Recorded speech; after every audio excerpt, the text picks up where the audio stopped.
وہ تمام ہمارے اپوزیشن کے معزز اراکین نے جو ہے وہ تقاریر کی، کوئی ایک بات کی نشاندہی تو کریں کہ یہ وہ کون اس زہر کی نشاندہی کریں کہ جی یہ زہر ہے اور اس کو جو ہے وہ انجیکٹ کر دیا گیا ہے۔ جہاں تک آرٹیکل 243 میں امینڈمنٹس کا معاملہ ہے، اس میں جو امینڈمنٹس جو ہیں وہ آرمی کے انٹرنل جو ان کا کمانڈ سٹرکچر ہے، اس میں جو امینڈمنٹس کی گئی ہیں وہ پیورلی جو ہے وہ پروفیشنل ہیں۔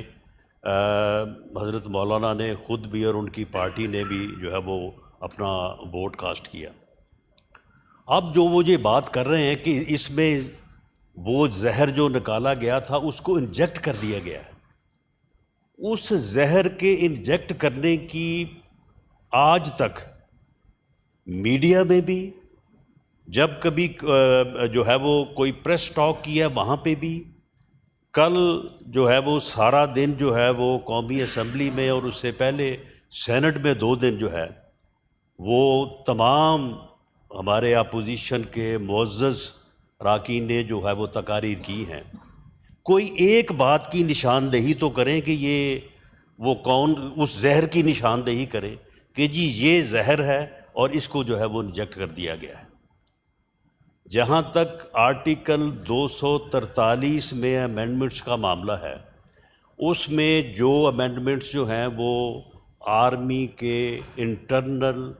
جو ان کا کمانڈ سٹرکچر ہے، اس میں جو امینڈمنٹس کی گئی ہیں وہ پیورلی جو ہے وہ پروفیشنل ہیں، اور جو ایکسپیرینس بنیان المرصوص اور مارکہ حق کی کامیابی، وہ کامیابی جو 78 سال میں پاکستان کو پہلی دفعہ نصیب ہوئی ہے۔ اس سے پہلے 2 جو ہے وہ بڑی جنگیں ہوئیں 65 اور 71 میں، ایک مرتبہ جو ہم نے کامیابی کلیم کی بعد میں وہ بھی جو ہے وہ کوئی اس طرح کی کامیابی جو ہے وہ ثابت نہیں ہوئی، اور دوسری مرتبہ تو پاکستان کو ہی 2 لخت کر دیا گیا۔ یہ پہلی مرتبہ ہے کہ پوری قوم سرخرو ہوئی، اور نہ صرف پاکستان نے بلکہ پوری دنیا نے تسلیم کیا کہ پاکستان نے اپنی عسکری قوت کو ثابت کیا اور اپنے سے 5 گنا بڑے دشمن کو اور 10 گنا بڑی اکانومی کو جو ہے وہ منہ توڑ جو ہے وہ جواب دیا۔ اگر اس پرائیڈ اور اس سرفرازی کے اوپر،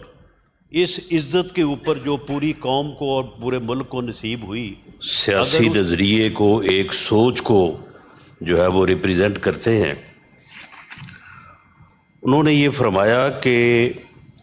26ویں ترمیم جو ہے اس میں سے جس زہر کو ہم نے نکال دیا تھا اس زہر کو جو ہے وہ دوبارہ انجیکٹ کر دیا گیا ہے۔ اس سے مراد یہ ہوا کہ 26ویں ترمیم جو ہے وہ جو کہ ان کے تعاون سے اور ان کے ووٹ سے ہوئی تھی وہ تو ٹھیک تھی، وہ جرنیلوں کی طرف سے بھی نہیں تھی، وہ کسی اور طرف سے بھی نہیں تھی، اور وہ واقعی پارلیمنٹ کی طرف سے تھی، کیونکہ اس میں حضرت مولانا نے خود بھی اور ان کی پارٹی نے بھی جو ہے وہ اپنا ووٹ کاسٹ کیا۔ اب جو وہ یہ بات کر رہے ہیں کہ اس میں وہ زہر جو نکالا گیا تھا اس کو انجیکٹ کر دیا گیا ہے، اس زہر کے انجیکٹ کرنے کی آج تک میڈیا میں بھی جب کبھی جو ہے وہ کوئی پریس ٹاک کیا وہاں پہ بھی، کل جو ہے وہ سارا دن جو ہے وہ قومی اسمبلی میں اور اس سے پہلے سینٹ میں 2 دن جو ہے وہ تمام ہمارے اپوزیشن کے معزز اراکین نے جو ہے وہ تقاریر کی ہیں۔ کوئی ایک بات کی نشاندہی تو کریں کہ یہ وہ کون اس زہر کی نشاندہی کریں کہ جی یہ زہر ہے اور اس کو جو ہے وہ انجیکٹ کر دیا گیا ہے۔ جہاں تک آرٹیکل 243 میں امینڈمنٹس کا معاملہ ہے، اس میں جو امینڈمنٹس جو ہیں وہ آرمی کے انٹرنل جو ان کا کمانڈ سٹرکچر ہے، اس میں جو امینڈمنٹس کی گئی ہیں وہ پیورلی جو ہے وہ پروفیشنل ہیں، اور جو ایکسپیرئنس بنیان المرصوص اور مارکہ حق کی کامیابی، وہ کامیابی جو 78 سال میں پاکستان کو پہلی دفعہ نصیب ہوئی ہے۔ اس سے پہلے دو جو ہے وہ بڑی جنگیں ہوئیں 65 اور 71 میں۔ ایک مرتبہ جو ہم نے کامیابی کلیم کی، بعد میں وہ بھی جو ہے وہ کوئی اس طرح کی کامیابی جو ہے وہ ثابت نہیں ہوئی، اور دوسری مرتبہ تو پاکستان کو ہی دو لخت کر دیا گیا۔ یہ پہلی مرتبہ ہے کہ پوری قوم سرخرو ہوئی، اور نہ صرف پاکستان نے بلکہ پوری دنیا نے تسلیم کیا کہ پاکستان نے اپنی عسکری قوت کو ثابت کیا، اور اپنے سے 5 گنا بڑے دشمن کو اور 10 گنا بڑی اکانومی کو جو ہے وہ منہ توڑ جو ہے وہ جواب دیا۔ اگر اس پرائیڈ اور اس سرفرازی کے اوپر، اس عزت کے اوپر جو پوری قوم کو اور پورے ملک کو نصیب ہوئی، اگر اس کے اوپر گورنمنٹ نے ایک طے شدہ طریقہ کار اختیار کر کے اور اپروول کے بعد اگر فیلڈ مارشل کا جو ہے وہ اعزاز دیا ہے اس جرنیل کو، جس جرنیل نے اس مارکہ حق کی فتح میں جو ہے وہ فورسز کو، پاکستان کی فورسز کو لیڈ کیا، تو اس میں کون سی اعتراض والی بات ہے؟ اس میں جو ہے وہ کون سی ایسی بات ہے کہ یہ کہا جائے کہ جی یہ جرنیل کروا رہے ہیں، یہ کوئی اور؟ اس میں یہ جو اعزاز دیا ہے، اس اعزاز سے یا اس کامیابی سے 25 کروڑ کے ملک میں سے کوئی ایک آدمی ہے کہ جس کو انکار ہے؟ پوری دنیا میں کسی کو انکار ہے کہ یہ کامیابی جو ہے یہ پاکستان کے حصے میں نہیں آئی؟ تو پھر ایک ایسی بے لاگ اور بنیادی کامیابی اور سرفرازی کے اعتراف کے طور پہ اگر آپ نے ایک فرد کو، ایک جرنیل کو، آرمی کو لیڈ کرنے والے شخص کو جو ہے اگر آپ نے پوری قوم نے متفقہ طور پہ اعزاز دیا ہے، تو اس کا ذکر اگر کانسٹیٹیوشن میں پہلے نہیں تھا تو اس کو انکارپوریٹ کرنے میں آپ مجھے بتائیں کہ یہ کون سا کھلواڑ ہے جو اس آئین کے ساتھ جو ہے وہ کر دیا گیا ہے، جس کے اوپر جو ہے یہ بات کی جا رہی ہے، اور نشاندہی جو ہے وہ کسی بات کی جو ہے وہ نہیں کی جا رہی۔ معاملہ یہ ہے کہ جو اس کے علاوہ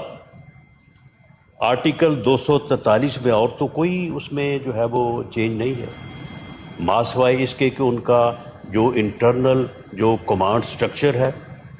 اس میں، اور فیلڈ مارشل کا جو اعزاز ہے اس کو جو ہے وہ آرٹیکل کا حصہ جو ہے وہ بنایا گیا ہے۔ اس کے علاوہ جو کانسٹیٹیوشنل کورٹ ہے، کانسٹیٹیوشنل کورٹ جو ہے اس میں اس ملک میں کوئی پہلے تقریباً کوئی 35-40 سال یہ صورتحال رہی ہے کہ جوڈیشری میں تمام انڈکشنز، ایلیویشنز ایگزیکٹو کرتی تھی۔ گورنر صاحب جو ہیں یا چیف منسٹر صاحب جو ہیں وہ ریکمینڈ کرتے تھے، اور ان کی ریکمینڈیشن کے اوپر جو ہے وہ پرائم منسٹر صاحب ایڈوائز کرتے تھے، اور اس ایڈوائز کے اوپر پریزیڈنٹ صاحب جو ہے وہ ہائی کورٹ کے اور ایون سپریم کورٹ کے ججز جو ہے ان کی ایلیویشن یا ہائی کورٹ کے ججز کی انڈکشن جو ہے وہ ہوتی تھی، اور اس کے بعد اسی طرح سے ان کی کنفرمیشن ہوتی تھی۔ اس کے بعد میں جب جوڈیشل جو ہے وہ انڈیپینڈنس کی موومنٹ چلی، اور اس تحریک کے نتیجے میں جو ہے وہ بار اور بینچ جو ہے اس کی طاقت جو ہے وہ اس ملک میں ایک مسلمہ قوت کے طور پہ تسلیم کی گئی، تو پھر یہ جو چیز ہے یہ آل ٹوگیدر جو ہے وہ جوڈیشری کی طرف جو ہے وہ ہو گئی، اور پھر یہ ہوا کہ ایک جوڈیشل کمیشن بنا۔ اس جوڈیشل کمیشن میں ایبسولوٹ میجورٹی جو ہے وہ ججز کے پاس تھی۔ اس میں جو ہے وہ ایگزیکٹو، یعنی اگر کوئی صوبے میں ایلیویشن ہے تو اس صوبے کا وزیر قانون، بار کا ایک نمائندہ جو ہے وہ ان کو رکھا گیا، لیکن ججز کی ایبسولوٹ میجورٹی تھی، اور اگلے 10 سال جو ہیں وہ جو ایلیویشنز ہوئی، جو انڈکشنز ہوئی عدلیہ میں، وہ پھر اس طرح سے ہوئی کہ وہ جو ججز وہاں جوڈیشل کمیشن کا حصہ ہوتے تھے، تو یہ جج آپ کے چیمبر سے، یہ ان کے چیمبر سے، یہ میرے چیمبر سے، اس طرح سے جو ہے وہ ایلیویشن جو ہے وہ ہوتی رہی، اور بعد میں جو ہے وہ کنفرمیشنز ہوتی رہی۔ جو پارلیمانی کمیٹی بنائی گئی اور اپنا جو ایک پارلیمانی کمیٹی تھی جس میں سینٹ اور قومی اسمبلی کے ممبر تھے، جس کے پاس یہ اختیار تھا کہ وہ جوڈیشل کمیشن کی جو ہے وہ ریکمنڈیشنز کو جو ہے وہ اوورسی کرتی تھی، اس کے پاس کوئی اختیار نہیں تھا، ماں سوائے اس کے کہ 14 دن تک وہ ریکمنڈیشن اس کے پاس موجود رہتی۔ اگر 14 دن میں کوئی اجلاس کر کے وہ پاس کر دیتی تو ٹھیک ہے، اگر نہیں کرتی تو 15ویں دن وہ ایٹومیٹکلی یہ سمجھا جاتا کہ وہ ریکمنڈیشن جو ہے وہ اپروو ہو گئی۔ تو پھر یہ معاملہ چلتا رہا۔ اب اس وقت جو ہوا ہے، اب جوڈیشل کمیشن کو انسٹیٹیوشنلائز کیا گیا ہے۔ یہ بات جو ہمیشہ سے کی جاتی رہی ہے کہ اداروں کو انسٹیٹیوشنلائز کیا جائے تاکہ وہاں پہ شخصیات کا جو ہے وہ کنٹرول نہ رہے۔ اس وقت جو جوڈیشل کمیشن ہے، اس جوڈیشل کمیشن میں 5 لوگ، 5 سینئر ترین ججز ہیں۔ اس میں 2 جو ہے اس میں پارلیمنٹ ہے، پارلیمنٹ کے 4 لوگ ہیں، 2 قومی اسمبلی سے، 2 سینٹ سے۔ ان 4 میں سے 2 گورنمنٹ کی طرف سے ہیں، 2 جو ہے وہ اپوزیشن کی طرف سے۔ وہاں پہ بار کی نمائندگی موجود ہے، وہاں پہ سول سوسائٹی کی نمائندگی جو ہے وہ موجود ہے، وہاں پہ حکومت کی نمائندگی جو موجود ہے، اور یہ 13 ممبر جو ہیں، یہ ایک انسٹیٹیوشنلائز فورم ہے، جو فورم جوڈیشری سے متعلق تمام اختیارات رکھتا ہے۔ یہ کہنا کہ جوڈیشری کی انڈیپینڈنس کو ختم کر دیا گیا ہے اور وہاں پہ جو ہے وہ گورنمنٹ کا کنٹرول ہو گیا ہے، یا بعض جگہ پہ اسی طرح کہا جاتا ہے کہ جی جرنیلوں کا کنٹرول ہو گیا۔ او بھئی، یہ 13 لوگ جو بیٹھے ہیں، ان 13 میں آپ یہ دیکھیں کہ کون سا پارلیمنٹ موجود ہے، بار موجود ہے، اپوزیشن موجود ہے، گورنمنٹ موجود ہے، انسٹیٹیوشن موجود ہے، اور سب سے زیادہ جو تعداد ہے وہ جوڈیشری کے جو ہے وہ سینئر ترین جو ہے وہ لوگ وہاں پہ موجود ہیں۔ ایک اعتراض، جو سب سے بڑا اعتراض جو ہے وہ بار بار کیا گیا کہ جی وہ دیکھیں جی ہائی کورٹ کے ججوں کو ٹرانسفر کرنے کا جو اختیار جو ہے وہ دیا گیا ہے، اس سے تو ججز جو ہیں وہ بالکل جو ہے وہ متحد ہو گئے ہیں۔ اب کسی جج کو جو کام نہیں کرے گا، جو کہنا نہیں مانے گا، اس کو پکڑ کے جو ہے وہ اس کو بلوچستان بھیج دیا جائے گا، کسی کو کسی اور جگہ بھیج دیا جائے گا۔